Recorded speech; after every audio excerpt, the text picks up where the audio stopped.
C'est en 1955 que Max Ernst, artiste majeur du surréalisme, s'installe à Huim avec sa compagne Dorothea Tanning, peintre et sculptrice à 2 pas de chez Calder à Saché. Un couple d'artistes qui trouvent une vie apaisée en Touraine. Dans une lettre à un ami, Max Ernst écrit « Il fait beau, calme et doux ici ».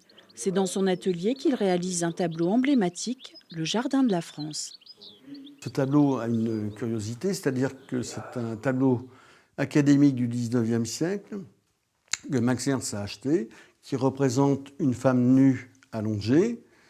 Cette femme nue, il en conserve les parties, les zones érogènes du corps, et il repeint sur ce tableau un paysage local qui fait que cette femme devient une île entre l'Indre et la Loire. Le jardin de la France. Voilà. C'est un tableau en fait qui fait référence au sujet de l'abbaye de Thélème. C'est-à-dire que c'est la femme matrice, la femme jardin, qui représente cet esprit de liberté, puisque la femme est nue. L'appropriation ici, en fait, elle est double. C'est l'objet physique du tableau avec cette femme nue, et puis le sujet de Rabelais et de l'abbaye de Thélème. Depuis l'acquisition de la maison de Max Ernst et Dorothea Tanning en 2006, Dominique Marchès n'a cessé de glaner et collecter une documentation très riche sur l'artiste allemand des mouvements dada et surréalistes. Une rencontre bouleversante dans son itinéraire de vie personnelle. Moi, je suis né dans cette région, que j'y ai vécu adolescent, que je n'avais pas la connaissance de l'art. À 15 ans, j'ai pris ma mobilette pour aller voir où était l'atelier de Calder. C'était mon premier choc, ma façon, je dirais, de tomber dans la marmite. Hein. Et puis après, donc, j'ai fait tout un parcours autodidacte de m'intéresser à l'art, de créer des lieux d'art.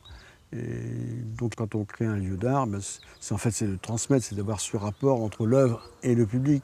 Donc en acquérant cette maison, c'était vraiment pour la sauvegarder, donc pour en garder la mémoire, parce qu'au fond c'est du patrimoine qui est immatériel.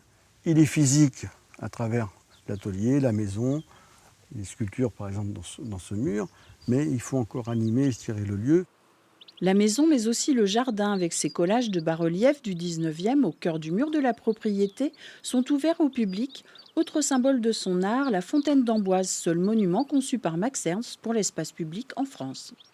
À travers cette fontaine, il y a à la fois un remerciement à la France et au maire d'Amboise, Michel Debré, garde des Sceaux, qui à l'époque lui accorde la nationalité française, puis aussi un hommage à la grande figure à Amboise de Léonard de Vinci.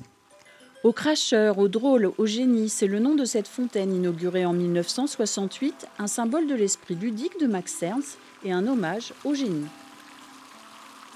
Le génie est un génie ailé, c'est un oiseau. Symboliquement, ça représente le génie de la liberté. Voilà, c'est une référence un petit peu au génie de la Bastille à Paris. Mais surtout, c'est un hommage à Léonard de Vinci et à son homme de Vitruve. Et si on regarde ces grandes ailes, elles sont déployées de part et d'autre. Elles embrassent la ville d'Amboise, de part et d'autre de Clos-Lucé et de la chapelle Saint-Hubert du Château Royal, où il est inhumé.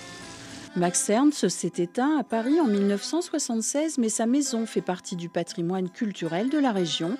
Elle a reçu le label Maison des Illustres en octobre 2016.